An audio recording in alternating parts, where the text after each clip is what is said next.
ये जो इंडिया इस वक्त अपनी पॉलिसी जो दुनिया के सामने रख रहा है, आपको नहीं लगता कि आने वाले दिनों में जो है एक सॉफ्ट इमेज जो इंडिया का बिल्डअप हुआ है ट्रेड को लेके, इकोनॉमी को लेके, हमारे यहाँ पीस है उसको लेके, आपको नहीं लगता ये कहीं ना कहीं ज़्यादा बड़ी बड़ी बातें करने से भी इंडियन इकोनॉमी जो है जो ग्रोथ की तरफ जा रही है वो नीचे आना शुरू हो जाएगी?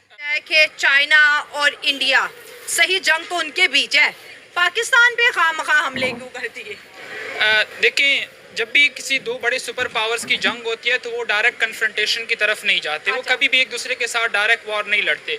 ने बोला कि हम बहुत ज़्यादा पैट्रियोटिक हैं, जिन्होंने पाकिस्तान का साथ दिया अब हम उनका बाइकआउट करेंगे।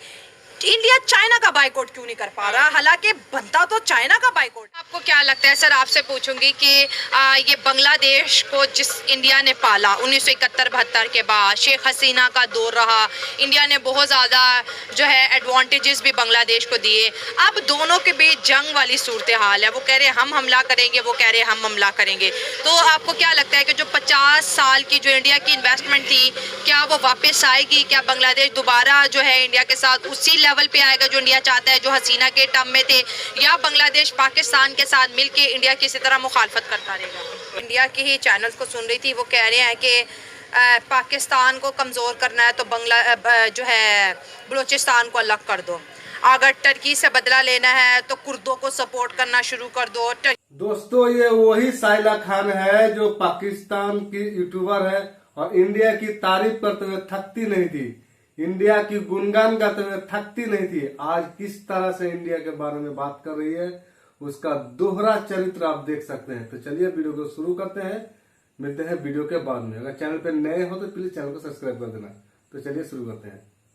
हमारा सिरीकुरी कॉरिडोर के ऊपर अटैक करने की सोच है तो हम बांग्लादेश के 2 चिकन नेक कॉरिडोर पे अटैक करेंगे। कहीं ना कहीं इंडिया 3 फ्रंट वॉर लड़ने का इरादा रखता है, एक तरफ चाइना, दूसरी तरफ पाकिस्तान और तीसरी तरफ बांग्लादेश। और साथ साथ हम देख रहे हैं कि इंडिया के अंदर एक ट्रेंड चल रहा है कि boycott Turkey, boycott Azerbaijan, boycott Pakistan, लेकिन बाइकआउट चाइना क्यों नहीं चल रहा? मेरा ये सवाल है, क्योंकि हमारी सबसे ज्यादा मदद चाइना ने की। चाइना के जो थे F-15 फाइटर्स जो हमारे पास थे, लेकिन इंडिया चाइना को बाइकआउट क्यों नहीं कर रहा? इसके पीछे इंडिया की क्या स्ट्रेटेजी, क्या पॉलिसी है? एक तरफ 16 ट्रिलियन की इकोनॉमी चाइना की है और दूसरी जानिब इंडिया की 4 ट्रिलियन की। दोनों के बीच कैसा टकराव है? 125 बिलियन डॉलर की स्टिल जो है ट्रेड चल रही है। मोदी साहब चाइना को लेकर कोई बयान है क्यों अपनी आवाम को नहीं दे रहे? आवाम की तरफ बढ़ते हैं और जानते हैं कि बांग्लादेश और चाइना को लेकर इंडिया की क्या पॉलिसी होने वाली है और पाकिस्तान का इस खत्ते में क्या रोल होने वाला है? देखें, पहली बात तो इंडिया का जो ऑपरेशन सिंदूर था, इसका जो बैकग्राउंड है, इसके पीछे जो वेस्टर्न पावर्स है मेनली उनका बहुत बड़ा इन्फ्लुएंस है। और उनकी ये कोशिश है कि वो इंडिया को रीजनल चौधरी बना दें। और उस रीजनल चौधरी बनाने के चक्कर में वो उसका मेन टारगेट चाइना है। चाइना को कैसे काउंटर करना है, जो दूसरे बाकी छोटे मोटे स्टेट्स हैं, Pakistan is one of them, Pakistan एक स्टेट है, उसको काउंटर, इस तरह से वो ऑपरेशन जो उन्होंने लॉन्च किया सिंदूर के नाम से, उसको काउंटर करने की कोशिश की। बाकी जितने भी रीजनल स्टेट्स हैं, इंडिया कोशिश करेगा कि किसी तरह से इनको काउंटर करके अपनी रीजनल हेजेमनी जो है वो इसी तरह से वो बना सके।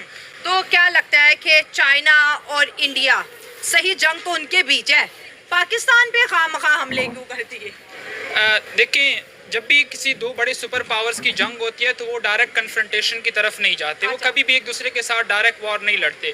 हमेशा से पूछा था, आपसे पूछे, इंडिया ने बोला कि हम बहुत ज्यादा पैट्रियोटिक हैं, जिन्होंने पाकिस्तान का साथ दिया अब हम उनका बाइकआउट करेंगे। इंडिया चाइना का बाइकआउट क्यों नहीं कर पा रहा, हालांकि बनता तो चाइना का बाइकआउट है ना? देखें, हर रियासत के अंदर कुछ लोग, स्पेसिफिकली जो सियासत के लोग होते हैं, उन्होंने अपने अवाम को कुछ इश्यूज़ के ऊपर सेंसिटाइज करना होता है, कुछ रेटरिक्स के ऊपर सेंसिटाइज करना होता है। वो इस तरह के रेटरिक्स होते हैं कि हम जी फ़लाँ का बायकॉट कर दिया, जो दुश्मन के साथ देने वाले थे हमने उनका बायकॉट कर दिया, तो अवाम को इसी तरह से सेंसिटाइज करते हैं। लेकिन वो लोग रैशनल एक्टर्स भी होते हैं और वो ये भी सोचते हैं कि अगर चाइना के साथ हमारी इतनी बड़ी वॉल्यूम पर ट्रेड चल रही है तो हम उस चीज़ से, उस लेवल पे अगर बायकॉट का जो चक्कर है वो चला लें तो हमें, हमारी इकोनॉमी को एक बहुत बड़ा धक्का लगेगा और इस वजह से वो इसकी तरफ नहीं बढ़ रहे।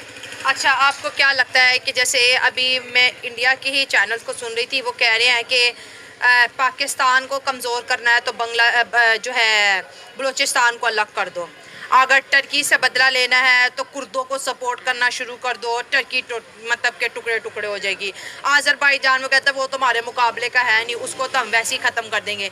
तो ये जो इंडिया इस वक्त अपनी पॉलिसी जो दुनिया के सामने रख रहा है, आपको नहीं लगता कि आने वाले दिनों में जो है एक सॉफ्ट इमेज जो इंडिया का बिल्डअप हुआ हुआ है ट्रेड को लेके, इकोनॉमी को लेके, हमारे यहाँ पीस है उसको लेके, आपको नहीं लगता ये कहीं ना कहीं ज़्यादा बड़ी बड़ी बातें करने से भी इंडियन इकोनॉमी जो है जो ग्रोथ की तरफ जा रही है वो नीचे आना शुरू हो जाएगी?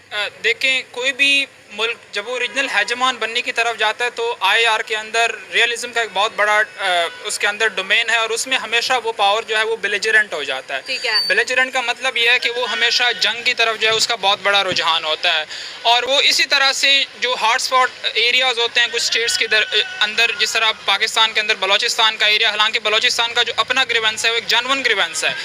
अब वो ग्रीवेंस को कोई भी आपका जो एनिमी पावर है वो उसको एक्सप्लॉइट कर सकता है और वो हर मुल्क के अंदर ये फिनोमेना होता है, वो इंडिया भी उस चीज़ को एक्सप्लॉइट कर रहा है। ठीक है। देखा है कि इंडिया की फॉरेन पॉलिसी अच्छी है, बड़े मुल्कों के दौरे करते हैं, सबके साथ अच्छा उनका एक टर्म्स है, इकोनॉमी का, इन्वेस्टमेंट का, वीज़ा पॉलिसी इंडिया की बड़ी अच्छी है, सबको इजीली ब्लू पासपोर्ट पे जो है वीज़ाज मिल जाते हैं। इस जंग के बाद आपको क्या लगता है कि इंडिया जिस तरह दुनिया को गले मिलता था, क्या दुनिया ने इंडिया को वैसा रिस्पॉन्स किया है वार्मली जैसे इंडिया उनको हमेशा से इम्पोर्टेंस देता था?